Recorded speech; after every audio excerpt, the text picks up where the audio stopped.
Hello everyone, সকলে কেমন আছেন? আশা করি ভালো আছেন। ফার্স্ট টাইম লং জার্নিতে যাওয়ার কারণে আমার অবস্থা খুব কাহিল। আমরা আমাদের গন্তব্যস্থলের যাওয়ার জন্য রেডি হয়ে পড়লাম। সুবর্ণা বোন আমাদেরকে বিদায় দেওয়ার জন্য রাস্তার পাশে এসেছে। চলে আসলাম কান্তজিউ মন্দির সংলগ্ন ঢেপা নদীর ব্রিজে। আমাদের গাড়ি ছিল ৫টা ৪৫-এ, তাই একটু আমরা তাড়াতাড়ি বেরিয়ে পড়েছি। আমরা আমাদের ১০ মাইলে টিকিট কাউন্টারে চলে এলাম। জীবনে প্রথম অনেক দূরে আসা, লং জার্নিতে আসা, সবাইকে ছেড়ে আসা, যদিও খুব একটা ইচ্ছে ছিল না, কিন্তু বাধ্যতা হয়ে আসা লাগছে আমার। জার্নি মানেই প্রবলেম ফিল করি আমি অনেক, এবং বিভিন্ন ধরনের সমস্যাও হয়ে যায়। তো আমরা আমাদের জায়গায় বসে পড়লাম। একটু পর বাস ছাড়বে। বিভিন্ন রকম সমস্যার কারণে আমি অনেক কিছু ভিডিও করতে পারি নাই। তো আমরা আমাদের গন্তব্যস্থলে পৌঁছে গেছি। তবে প্রথমত বলা হয়নি যে আমি কেন আসলাম বা কোথায় আসলাম।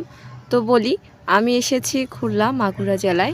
আমার এক বড় বোনের ননদের বিয়ে আজকে, এই কারণেই খুলনাতে আসা। তবে আজকে বিয়ে, এই কারণে কালকে আমরা রওনা দিয়েছিলাম। আজ ভোর 5:30টায় পৌঁছে গেছি। শরীর সুস্থ থাকলে অবশ্যই সব ভিডিও আপনাদের কাছে শেয়ার করব।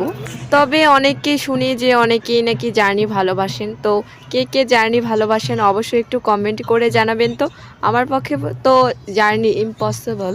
তবে যারা জার্নি পারে না তাদের যে কতটা কষ্ট হয় সে মাত্র আমিই জানি।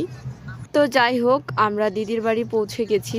আজ সকাল সকাল স্নান করে খাওয়া দাওয়া সেরে একটু ঘুরতে বেরিয়েছি, যেহেতু ভালো লাগতেছে না। খুলনাতে এসে ম্যাক্সিমামে দেখতেছি সুপারির বাগান এবং পান চাষের আবাদ বেশি। এই হাঁসগুলাকে যে দেখতে পাচ্ছেন, খুব তাড়া করছিল আমাদেরকে, এবং তাদের ভয়ে ভয়ে আমরা দৌড়ে পার হয়ে যাচ্ছি ওদেরকে এড়িয়ে। ঘোরাঘুরি শেষে একটু আমরা এখন সকলে যাচ্ছি বাড়ি।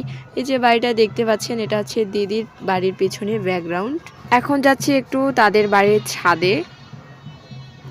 এখন কনেকে আশীর্বাদী করতে এসেছে। আমার জীবনে আমি ফার্স্ট টাইম দেখলাম যে ছেলের মা আশীর্বাদী করতে এসে কান্না করতেছে। সচরাচর এই নিয়মটা আমাদের ওইদিকে দেখা যায় না, তবে এই নিয়মটা আমি এইদিকে প্রথম দেখলাম। তবে জানি না এই নিয়মটা কি, তবে বিয়ের সময় এরা পালন করে। তো আজকে এ পর্যন্তই। পরের ভিডিও অবশ্যই দেওয়ার চেষ্টা করব। এবং প্রথমেই বললাম যে অসুস্থতার কারণে অনেক কিছু ভিডিও করা হয়নি, আর কথাগুলো যদি ভুল ত্রুটি হয়ে থাকে ক্ষমা মার্জনীয় করবেন, কারণ অসুস্থতার কারণে অনেক কিছু ভুল হয়ে যাচ্ছে। সবাই ভালো থাকবেন। হরে কৃষ্ণ।